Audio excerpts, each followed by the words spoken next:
Get ready for ngukir, nge-podcast unik bareng Kir. Assalamualaikum warahmatullahi wabarakatuh. Hai guys, apa kabar? Semoga kita semua dalam keadaan yang sehat, baik, dan dalam lindungan Allah Subhanahu wa Ta'ala. Amin, amin, ya rabbal alamin. Nah, kali ini UKM Kir dengan bangga mempersembahkan sebuah sesi yang kita beri nama Ngukir, yaitu nge-podcast unik bareng Kir. Di mana pada podcast ini kita akan mendatangkan bintang tamu dan berbincang-bincang dengan bintang tamu yang unik seperti nama Ngukir dan juga sangat inspiratif pastinya. Nah, pada episode pertama ini, episode yang sangat spesial, kita juga akan mendatangkan bintang tamu yang gak kalah spesialnya, yaitu seseorang di balik berdirinya UKM Kir. Penasaran siapa dia? Ya, dia adalah Gusti Milakwaidi, yaitu yang biasa kita kenal dengan Bang Gusti. Bang Gusti ini merupakan salah satu orang yang paling penting dan paling berjasa di balik berdirinya UKM Kir yang kita kenal sampai saat sekarang ini. Nah, untuk tema kita pada episode pertama ini, kita akan berbicara tentang asal mula berdirinya UKM Kir. Nah, dengan mendatangkan bintang tamu ini, kita bisa mendapatkan informasi dan juga sejarah tentang UKM Kir yang kita cintai ini. Dan sedikit informasi bahwa bintang tamu kita pada hari ini bukan hanya menorehkan prestasi dengan membawa nama UKM Kir sendiri, tetapi juga sudah menorehkan prestasi yang juga membanggakan dan membawa nama besar kampus. Dan tanpa berlama-lama, kita akan langsung mulai podcast kita pada hari ini. And let's check this out. Bismillahirrahmanirrahim. Assalamualaikum warahmatullahi wabarakatuh. Perkenalkan, nama saya Gusti Milakwaidi. Teman-teman ataupun rekan-rekan itu biasanya manggil saya itu dengan nama Gusti ya. Kalau kawan kelas itu beda lagi, ada panggilnya Ingus dan sebagainya. Tapi secara general, karena saya ingin mengeneralisasi, saya bisa dipanggil dengan Gusti. Kemudian asalnya Aceh, tapi ada blasteran dikit, bukan blasteran Eropa ataupun Arab, tapi blasteran Minang. Jadi saya ada darah Minang sedikit. Makanya saya sangat jatuh cinta dengan budaya-budaya Minang. Kemudian sekarang tinggalnya di Sumatera Barat karena juga bekerja di Sumatera Barat. Oke, kita masuk ke pertanyaan pertama, yaitu apa motivasi Bang Gusti dalam mendirikan UKM Kir ini, Bang? Kalau berbicara tentang motivasi dalam mendirikan UKM Kir, itu pastinya banyak motivasinya. Salah satunya itu adalah motivasi kebermanfaatan untuk banyak orang. Karena kenapa? Karena ketika UKM Kir itu sebelumnya itu masih komunitas, namanya The Pioneers, itu untuk mendapatkan sebuah anggaran, untuk mendapatkan sebuah dukungan daripada kampus itu sangat susah. Karena kenapa? Karena kita nggak bisa membawa atas nama kampus, karena itu masih komunitas.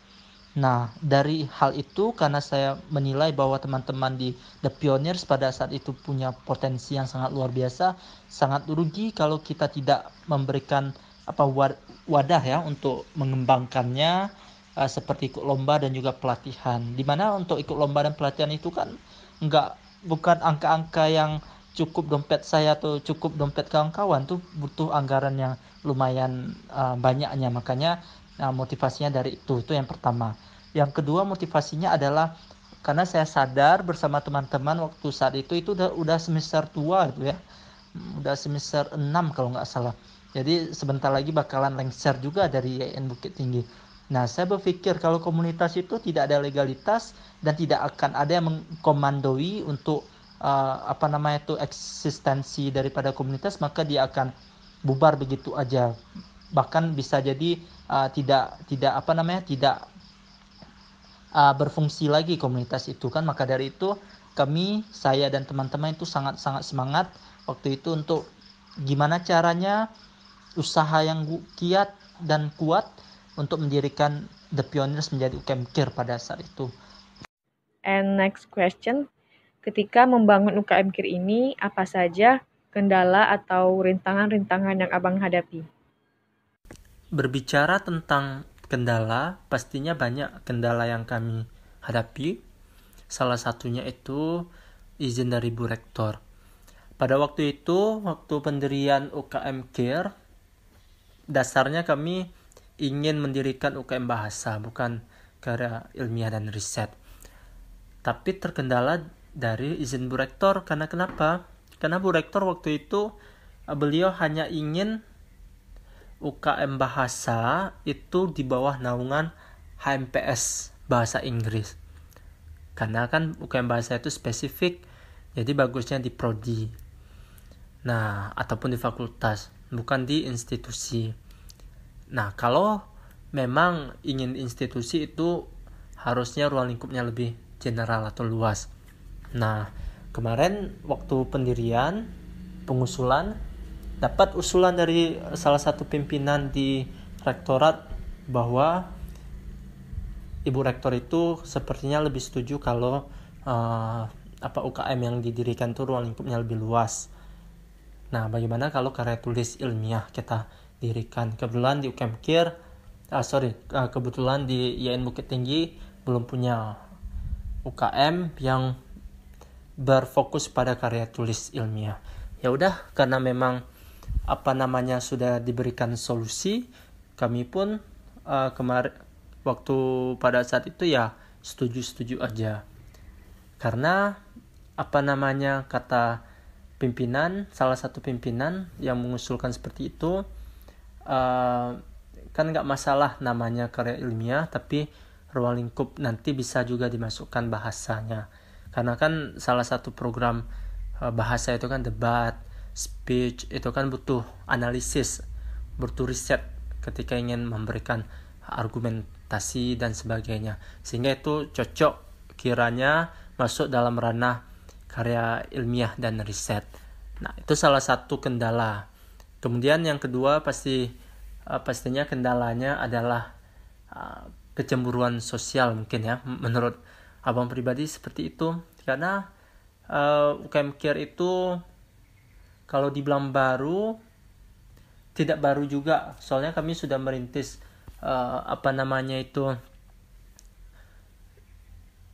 komunitasnya dari dari 2016. Berarti 2016 ke 2018 itu sudah 2 tahun. Jadi selama 2 tahun kami merintis komunitas untuk bisa didirikan menjadi sebuah UKM itu bukan perjalanan yang singkat. Kalau ada yang bilang semudah itukah mendirikan UKM, saya rasa nggak semudah itu. Kami mengikuti prosedur juga.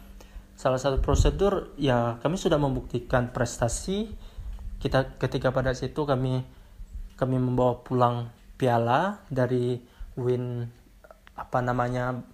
Padang. Alhamdulillah banyak piala kami bawa. Salah satu bentuk bahwa komunitas The Pioneers pada saat itu existence ada. Nah, yang kedua, anggota kami juga tersebar dari beberapa jurusan dan fakultas. Jadi bukan berarti belum layak The Pioneers pada saat itu diresmikan jadi UKM. Nah, yang ketiga, program pembinaan juga luas pada saat itu. Nah, abang rasa itu mungkin kendala-kendala yang kami dapatkan ketika merintis UKM Care.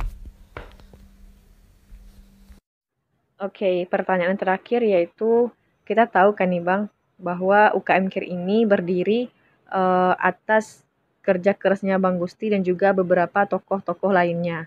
Nah, di sini kita ingin tahu siapa saja orang-orang yang berperan sangat penting bersama Bang Gusti ketika mendirikan UKM Care ini, Bang. Kalau ditanya tentang orang yang berperan, pastinya semua tim The Pioneers pada saat itu. Siapapun yang masuk dalam tim The Pioneers, baik itu masuk ketika di awal memang berdirinya The Pioneers ataupun masuk ketika pada saat itu abang sebagai ketua The Pioneers mengajak beberapa teman yang kompeten untuk sama-sama masuk di kepengurusan ketika pada saat itu ingin mengajukan SK, mengajukan pendirian UKM KIR. Nah, jadi tim pada saat itu adalah orang-orang yang membantu abang untuk mendirikan UKM KIR. Itu yang pertama. Yang kedua pastinya unsur pimpinan, ada beberapa unsur pimpinan baik itu dari rektorat ataupun dari fakultas tarbiyah sendiri ya. Itu sangat membantu dari segi saran dan juga dari segi mobilisasi ya.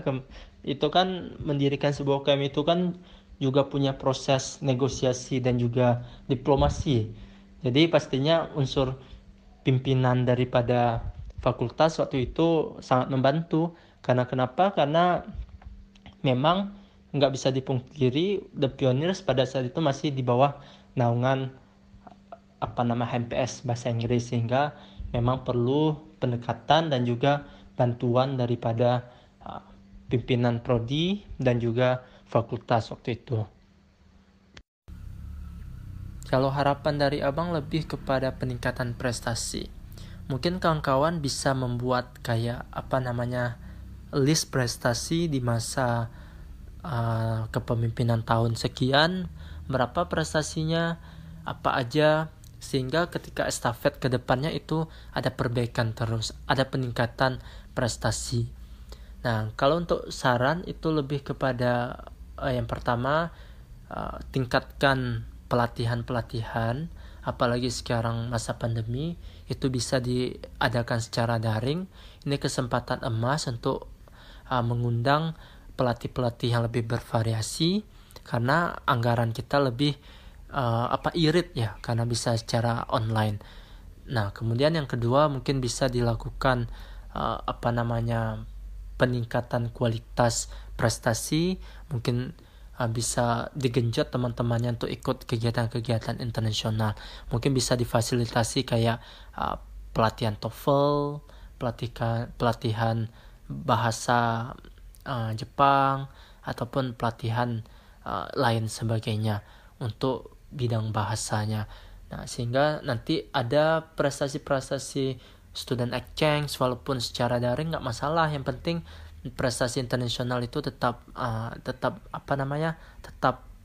ada. Nah, kemudian yang ketiga, karena kita basisnya riset, mungkin pelatihan-pelatihan kepenulisan itu terus digenjot. Bukan pelatihan aja, tapi juga implementasi dari pelatihan itu. Misalkan ada ini acara konferensi internasional ataupun karya tulis ilmiah, adakan pelatihan, kemudian eksekusi langsung. Pelatihan sekaligus eksekusi apa tulisan yang ingin dibuat untuk lomba tersebut. Mungkin itu lebih bagus untuk menggenjot ataupun untuk mendorong kawan-kawan UKM KIR itu untuk menulis. Ya, mungkin itu aja. Oke, terima kasih kepada Bang Gusti yang sudah menyempatkan waktunya untuk memberikan jawaban-jawaban mengenai pertanyaan di podcast kita kali ini. Nah, terima kasih juga kepada teman-teman yang sudah menonton video ini sampai selesai. Dan untuk teman-teman yang ingin mengenal sosok Bang Gusti lebih dekat dan lebih dalam, teman-teman bisa mengikuti akun Instagram milik Bang Gusti yang akan kita cantumkan di kolom deskripsi. Jangan lupa juga untuk mengikuti next episode-nya di Ngukir, karena setiap episode-nya kita akan menghadirkan bintang tamu yang istimewa dan juga menginspirasi. And see you in the next episode. Assalamualaikum warahmatullahi wabarakatuh. Have a nice day.